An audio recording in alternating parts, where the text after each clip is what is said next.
Gimana nasib kamera APS-C melihat perkembangan HP flagship? Sekarang itu performanya udah gokil-gokil pada kameranya. Gue bakal taruh pendapat gue di video ini.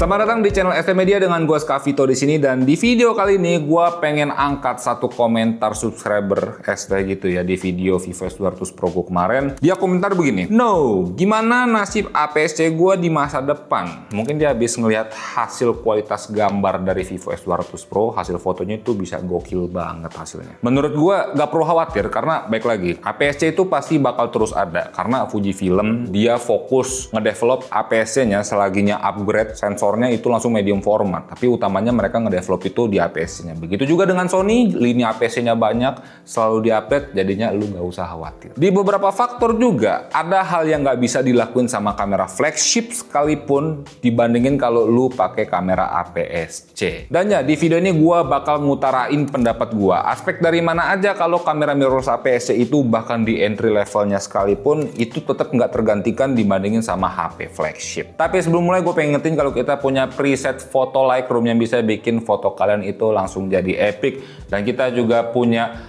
LUTs untuk para pengguna iPhone 15 Pro ke atas yang bisa bikin kamera iPhone kalian hasilnya itu bisa kayak pakai kamera mirrorless. Dan gue juga mau minta tolong ke kalian untuk klik tag link produk di bawah. Kalian nggak perlu beli, tolong klik aja biar kita dapat cuan dari afiliasi. Terima kasih banyak. Oke, balik ke topik pembahasannya. Pertama mungkin gue bahas dari segi video dulu. Kalau dari segi video, dari pengalaman kita aja, handphone flagship yang punya spesifikasi, yang punya kemampuan profesional, yang bener-bener bisa nyaingin kamera mirrorless APS-C, itu cuma iPhone doang. Spesifiknya iPhone 15 Pro ke atas. Gua pribadi bisa bilang begitu karena gua di ST Media udah pakai iPhone 15 Pro gua di sini sama iPhone 16 Pro-nya Erwin itu untuk produksi konten YouTube secara profesional. Dan yang kita rasain spek video yang ada di kamera iPhone, bukan di kamera iPhone, di HP iPhone itu bener-bener gokil banget. Tapi kalau lu mau tahu pembahasan lengkap kemampuan iPhone 15 Pro ke atas itu bisa apa aja sih kira-kira dari segi videonya, ya lu bisa cek aja review kita, itu udah ada pernah dibahas juga sama Bang Erwin. Tapi di sini kalau gua pengen sharing sedikit aja penggunaan iPhone 15 Pro gua dari segi video, itu processing di HP-nya mantep banget lah. Gue bisa bilang mantep banget karena HP itu jadi panas, padahal kita pakai spek perekaman yang sama kalau kita pakai sebuah kamera. Apalagi kalau kita lagi shoot pakai iPhone itu di luar ruangan. Gua selalu pakai casing full body kayak gini. Kalau gua pakai casing yang kayak gini, yang bodinya nggak ketutup, itu males banget pegangnya, panas. Dan juga kalau misalnya gua lagi pakai iPhone, posisi megangnya itu bikin gue pegel. Emang iPhone tuh enteng, jauh lebih enteng dibanding gua pakai kamera, tapi posisi megang kayak gini lama-lama pegel. Kadang kalau ada satu angle gue pengen low angle, gue mesti begini, nanti wah susah gitu kan. Kalau pakai kamera, posisi megangnya lebih enak. Pakai kamera ya meskipun gripnya ada yang beda-beda, ada yang tipis, ada yang tebal, tapi posisi megangnya gue bisa nombok begini dan lebih enak aja posisinya. Ya kurang lebih begitu pengalaman gua. Kalau untuk HP flagship lain selain iPhone, dalam penggunaan video profesional, gua belum nyobain yang lain selain si Vivo X200 Pro ini. Dan yang kita udah rasain, Vivo X200 Pro ini belum bisa ngelakuin penggunaan video profesional kayak yang dilakuin iPhone. Terakhir kita coba itu pakai Blackmagic kamera, dia tidak support. Kalau kita pakai video lognya juga nggak bisa sefleksibel dan sebagus iPhone hasilnya. Ya tapi kalau ngomongin hasil yang cuma bisa bagus aja, dua-duanya bisa ngasilin gambar yang bagus. Tapi kalau untuk penggunaan dan kemampuan spesifikasi profesional, dari segi video cuma iPhone aja yang bisa mengancam kamera mirrorless APS-C. Tapi kalau buat foto, iPhone ini udah kalah sama teknologi dan hasil gambar yang bisa dilakuin HP Android. Contohnya ya ini, Vivo X200 Pro. Fotonya ini udah mantep banget. Dia bisa ngasilin gambar foto yang cakep dengan instan, yang dimana kalau lu pakai kamera,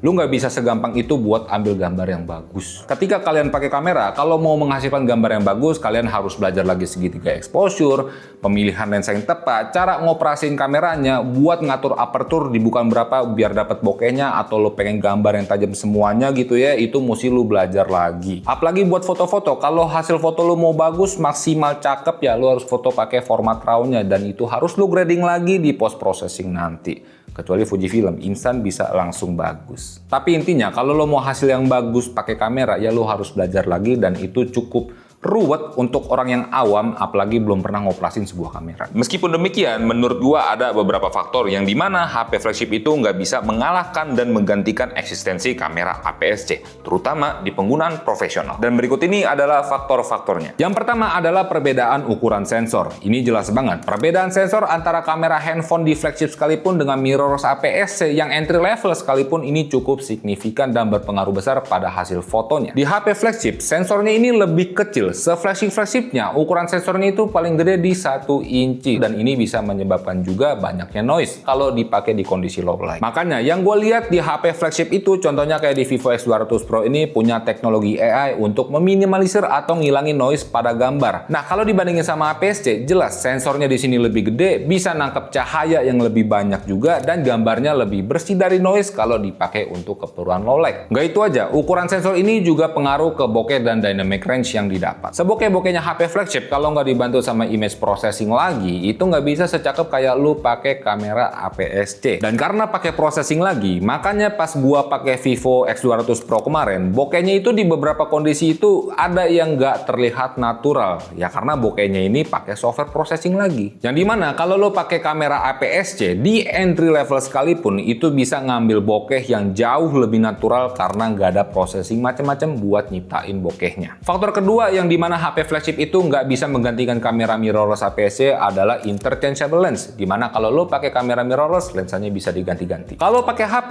kalian itu terbatas dengan opsi lensa yang ada di HP kalian doang. Beda lensa, ya beda juga kualitasnya, resolusinya juga beda. Contohnya, kayak di iPhone, resolusi megapiksel terbaiknya itu ada di main cam-nya di focal length 24mm dengan resolusi di 48 megapiksel. Dan di sini kalian masih bisa zoom sampai 2 kalinya di 48mm-nya, itu masih pakai main kameranya juga, jadi gambarnya masih maksimal. Kalau kalian pakai Vivo X200 Pro, kalau misalnya kalian mau dapat resolusi gambar maksimalnya, kualitas maksimalnya itu cuma ada di telefotonya aja. Ya lensa yang lain emang bisa dapat gambar yang bagus juga, cuma nggak semewah di telefotonya. Focal length-nya itu di 85mm dan masih bisa lu zoom lagi sampai 10 kali di 230mm-nya. Akan tetapi ya tadi lu terbatas dengan opsi lensa yang ada di HP lu aja. Sedangkan kalau di mirrorless APS-C di entry level sekalipun lu masih bisa gonta-ganti lensa yang lu mau. Opsinya ada banyak banget. Ya walaupun memang cost duit lagi, tapi intinya kalian bisa lebih leluasa buat pilih lensanya. Nah yang ketiga soal foto, yang dimana HP flagship itu nggak bisa menggantikan kamera APS-C adalah perihal flash support. HP flagship itu nggak bisa pakai flash support untuk keperluan fotonya. Yang dimana penggunaan flash ini di dunia profesional itu sangat-sangat krusial. Gua ada contoh case waktu gua ikut kelasnya Christo Chandra untuk food fotografi. Dan setelah gue ikut kelasnya, yang gue pelajarin ketika lu ngambil food fotografi di momen-momen tertentu atau di penggunaan tertentu dalam ngambil fotonya, itu nggak bisa ngandelin continue light doang. Buat contohnya di kelas tersebut, Christo Chandra ini pakai studio strobe light untuk ngambil momen nuangin gula atau tepung itu buat di food fotografinya. Dan buat ngambil momen tersebut, antara kamera dan flashnya itu juga harus diatur lagi kayak high speed sync-nya, flash durationnya dan lain-lain. Itu yang gua kurang paham, itu harus diatur secara manual. Yang intinya yang pengen gue sampein dalam workflow seperti ini di dunia fotografi profesional, ya spesifiknya di food fotografi, itu cuma bisa dilakuin pakai kamera aja. Di HP belum atau tidak bisa. Yang keempat adalah overall experience, dan ini tidak tergantikan antara lu pakai HP flagship sekalipun dengan pakai kamera APS-C mau entry level semurah apapun. Ya memang gua tidak menutup kalau soal simple yang mempermudah buat ambil gambar auto bagus itu pakai HP lebih enak. Tapi ketika gua pakai HP, yang gua rasain rasanya ini nggak spesial atau nggak berkesan, minim effort banget lah, karena buat ambil gambar itu ya udah tinggal pencet-pencet doang. Dan dari pengalaman gua kalau pakai HP yang menyulitkan, ini udah pernah gue mention juga, yang paling berasa itu kalau lagi ngatur angle, karena HP layarnya nggak bisa diapa-apain gitu ya. Ya kalau mau low angle lu mesti agak begini, ya kan harus agak begini, ya agak susah. Kalau misalkan pakai kamera APS-C yang sekarang-sekarang, kan layarnya bisa lo mainin. Paling minimal banget layarnya bisa di flip, kecuali Canon R100. Dan ketika kalau lo pakai kamera, experience-nya itu gue berasa beda aja. Kayak contohnya cara gua ngoperasiinnya, kayak soal muter dial, mencet-mencet pengaturan, ngatur-ngatur, setting-setting, gonta-ganti lensa, itu terasa lebih pro aja dilihatnya. Bukan dilihatnya, dirasainnya tuh sama gue tuh berasa lebih pro. Yang terakhir adalah stigma orang-orang ketika lo menggunakan HP dibandingkan dengan kamera untuk penggunaan yang profesional atau buat lo ngejob. Kalau misalnya lo bawa ke klien nih, lo mau pakai HP flagship sebagus apapun, semahal apapun gitu ya, klien lo pasti mikir, si bangke ini udah gue bayar jutaan buat foto wedding atau food fotografi gue segala macemnya yang udah profesional. Gue udah bayar jutaan tapi dia pakai HP doang, yang bener aja. Nah beda cerita kalau pakai kamera, klien lo mungkin nggak peduli dengan kamera yang lo ambil, mau APS-C, mau DSLR, mau full frame. Yang penting dia tahu nih, oh lo pakai kamera, hasilnya pasti proper bagus. Dan ya, itu tadi soal beberapa pendapat gua soal HP kamera flagship sebagus-bagusnya juga belum bisa menggantikan posisi kamera APS-C secara keseluruhan. Apalagi kalau di penggunaan yang profesional. Jadi pesan gua buat kalian yang masih awam atau yang mau terjun ke dunia perkameraan, pengen beli kamera mirrorless, APS-C, entry level gitu-gitu ya.